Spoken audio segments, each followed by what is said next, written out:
Real Madrid বনাম FC Barcelona ফুটবলের সম্ভবত সবচেয়ে বড় লড়াই। কিন্তু যখন এই দুই দল মাঠে নামে তখন কি এটা শুধুই একটা ৯০ মিনিটের খেলা, নাকি এর পেছনে আছে এক শতাব্দীরও বেশি সময় ধরে চলা ইতিহাস, রাজনীতি আর সংস্কৃতির এক তীব্র সংঘাত? আজ আমরা এই মহাকাব্যিক প্রতিদ্বন্দ্বিতার একদম ভেতরে ঢুকে দেখব। শুরু করা যাক বার্সেলোনার এক কিংবদন্তি কোচ ববি রবসনের একটা কথা দিয়ে। উনি বলেছিলেন ক্যাটালোনিয়া একটি দেশ আর এফসি বার্সেলোনা তার সেনাবাহিনী। ভাবুন তো একবার, একটা ফুটবল ক্লাবকে সরাসরি একটা দেশের সেনাবাহিনীর সাথে তুলনা করা হচ্ছে। এই একটা বাক্যই বুঝিয়ে দেয় যে এই ম্যাচটা আসলে কতটা গভীর। এটা শুধু ফুটবল নয়, এটা পরিচয় আর রাজনীতির এক বিরাট লড়াই। আর এখন তো এই লড়াইটা আর স্পেনের মধ্যে সীমাবদ্ধ নেই। এটা একটা গ্লোবাল ফেনোমেনন। প্রায় ৪০ কোটি মানুষ এই ম্যাচটা দেখে, যা কিনা আমেরিকার সুপার বোলে দর্শকের চেয়েও ৩ গুণ বেশি।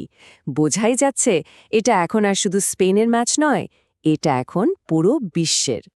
কিন্তু আসল প্রশ্নটা হলো, বার্সেলোনার আরেক কিংবদন্তি রিস্টো স্টুইচকোভের ভাষায় কেন এই ম্যাচটাকে প্রতিষ্ঠানের বিরুদ্ধে বিদ্রোহ বলে মনে হয়? আর এই উত্তরটা খুঁজতে হলে আমাদের ফিরে যেতে হবে স্পেনের ইতিহাসে। আসলে এই লড়াইটা তো ফুটবল মাঠে শুরুই হয়নি। এর আসল শেকড় সেটা লুকিয়ে আছে স্পেনের ১ শতাব্দীরও বেশি পুরনো রাজনৈতিক সংঘাতে, যা দুটো আলাদা আদর্শ আর পরিচয়কে একেবারে চিরশত্রুতে পরিণত করেছে। এই ভাগটা কিন্তু খুব স্পষ্ট। একদিকে রিয়াল মাদ্রিদ, যারা স্প্যানিশ জাতীয়তাবাদ, মানে মাদ্রিদের কেন্দ্রীয় সরকারের প্রতীক, আর ঠিক তার উল্টো দিকে আছে বার্সেলোনা, কাতালান জাতীয়তাবাদ, তাদের নিজস্ব ভাষা আর সংস্কৃতির ধারক। এটা যেন দুটো ভিন্ন পৃথিবীর লড়াই। এর পেছনের ইতিহাসটা বেশ কষ্টের। শত শত বছর ধরে কাতালোনিয়া মাদ্রিদের কাছে নিজেদের স্বায়ত্তশাসন হারিয়েছে। বিশেষ করে ১৯৩৯ সালে জেনারেল ফ্র্যাঙ্কোর স্বৈরাচারী শাসন যখন কাতালান ভাষার সংস্কৃতিকে প্রায় মুছে ফেলতে চেয়েছিল, তখন পরিস্থিতি ছিল ভয়াবহ। আর ঠিক তখনই ওই দম বন্ধ করার সময়ে বার্সেলোনার ক্যাম্প নিউ স্টেডিয়ামটাই হয়ে ওঠে কাতালানদের একমাত্র মুক্তির জায়গা, নিজেদের পরিচয় বাঁচিয়ে রাখার আর নীরবে প্রতিবাদ করার একমাত্র আশ্রয়। আর ঠিক এই কারণেই বার্সেলোনার মোটোটা হল ম্যাস কিউন ক্লাব, মানে একটা ক্লাবের চেয়েও বেশি কিছু। এটা কিন্তু শুধু একটা স্লোগান নয়, এটা তাদের ডিএনএতে মিশে আছে। তাদের কাছে এই ক্লাবটাই হল কাতালান সংস্কৃতি আর পরিচয়ের শেষ রক্ষা কবচ। আর যখন এত বছরের জমে থাকা রাগ আর রাজনীতি ফুটবল মাঠে এসে মেশে, তখন কি হয়? তখন জন্ম হয় ইতিহাসের কিছু সবচেয়ে বিতর্কিত আর কিংবদন্তি তুল্য মুহূর্তের। এর সবচেয়ে বড় উদাহরণ আলফ্রেডো ডি স্টেফানোর সেই বিখ্যাত ট্রান্সফার। বিশ্বাস করুন, এই একটা ঘটনাই এই দুই ক্লাবের সম্পর্ককে চিরদিনের জন্য বদলে দিয়েছিল। গল্পটা ছিল একদম সিনেমার মতো। ডি স্টেফানোকে পাওয়ার জন্য দুটো ক্লাবই তখন মরিয়া। পরিস্থিতি এতটাই জটিল হয়ে যায় যে স্প্যানিশ ফুটবল ফেডারেশন এক অদ্ভুত রায় দেয়। কি সেই রায়? যে ডি স্টেফানোকে দুই ক্লাবে ভাগাভাগি করে খেলতে হবে। এই অদ্ভুত আর বিতর্কিত সিদ্ধান্তে হতাশ হয়ে বার্সেলোনা চুক্তি থেকেই সরে আসে। আর বাকিটা তো ইতিহাস। ডি স্টেফানো রিয়াল মাদ্রিদে যোগ দেন এবং ক্লাবটিকে ইউরোপের সেরা বানিয়ে ছাড়েন। কিন্তু বার্সার কাছে এটা কোনো সাধারণ ট্রান্সফার ছিল না। তাদের চোখে এটা ছিল একটা রাজনৈতিক ডাকাতি।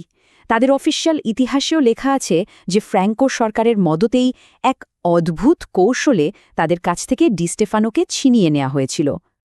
এই রাইভালরিটা যে কতটা তীব্র তা একটা ছোট্ট তথ্য দিলেই বোঝা যাবে। এদের পুরো ইতিহাসে মাত্র ৩৩ জন প্লেয়ার এক ক্লাব থেকে সরাসরি অন্য ক্লাবে গেছেন। আর এই ৩৩ জনের মধ্যে সবচেয়ে কুখ্যাত কে? অবশ্যই লুইস ফিগো, বার্সেলোনার ক্যাপ্টেন, তাদের নয়নের মণি। যখন রিয়াল মাদ্রিদে যোগ দিলেন, তাকে দেখা হলো বিশ্বাসঘাতক হিসেবে। আর তিনি যখন ক্যাম্প ন্যুতে ফিরলেন, তখন তার দিকে সমর্থকদের ছোড়া একটি শূকরের মাথা এসে পড়েছিল। আর সেই শূকরের মাথার ছবিটা, ওটা তো এই রাইভালরির ঘৃণার সবচেয়ে বড় বিজ্ঞাপন হয়ে গেছে। কিন্তু যুগ তো বদলেছে। সেই পুরনো দিনের ঘৃণা, সেই আবেগ এখন কোথায় গিয়ে আছড়ে পড়ে? উত্তরটা সহজ, সোশ্যাল মিডিয়ায়। লড়াইটা এখন আর শুধু মাঠে নয়, এটা এখন একটা ডিজিটাল যুদ্ধক্ষেত্র। আমরা যখন এল ক্লাসিকোর সময়কার টুইটার ডেটা ঘেটে দেখলাম তখন বেশ অবাক করা একটা জিনিস চোখে পড়ল। এই যে ওয়ার্ড ক্লাউডটা দেখছেন, এটা হলো সমর্থকদের আসল আলোচনার একটা ছবি। আর সবচেয়ে অবাক করা ব্যাপার কি জানেন? এখানে রাজনীতি, ইতিহাস, কাটালোনিয়া এসব নিয়ে প্রায় কোনো কথাই নেই। সবচেয়ে বড় শব্দগুলো কি? Cristiano Ronaldo, CR7। মানে ডিজিটাল ক্লাসিকোতে আসল রাজা কিন্তু প্লেয়াররা, ইতিহাস নয়। শুধু তাই নয়, আমরা যখন দেখলাম মানুষ কি ধরনের কথা বলছে, মানে পজিটিভ নাকি নেগেটিভ, তখনও অবাক হলাম। দেখুন, পজিটিভ টুইটের সংখ্যা প্রায় 25,000, আর তার তুলনায় নেগেটিভ টুইট মাত্র 1,600-এর মতো। তার মানে ঘৃণার চেয়ে ভালোবাসাই বেশি। তাহলে এর মানে কি দাঁড়ালো? মানেটা হলো ডিজিটাল দুনিয়ার ক্লাসিকোটা এখন আর ঠিক রাজনৈতিক যুদ্ধ নেই। এটা এখন প্লেয়ারদের নিয়ে, গোল নিয়ে, ট্যাকটিক্স নিয়ে একটা স্পোর্টিং ডিবেট হয়ে দাঁড়িয়েছে। ইতিহাসটা যেন একটু পেছনে চলে গেছে। তাহলে কি পুরো সম্পর্কটাই শুধু ঘৃণা আর শত্রুতার, নাকি এই তীব্র লড়াইয়ের পেছনে আরও গভীর, আরও জটিল কিছু একটা আছে? আসুন শেষবার চেষ্টা করা যাক এর গভীরে যাওয়ার। রিয়াল মাদ্রিদের এক প্রাক্তন প্লেয়ার মিচেল খুব সুন্দর একটা কথা বলেছিলেন।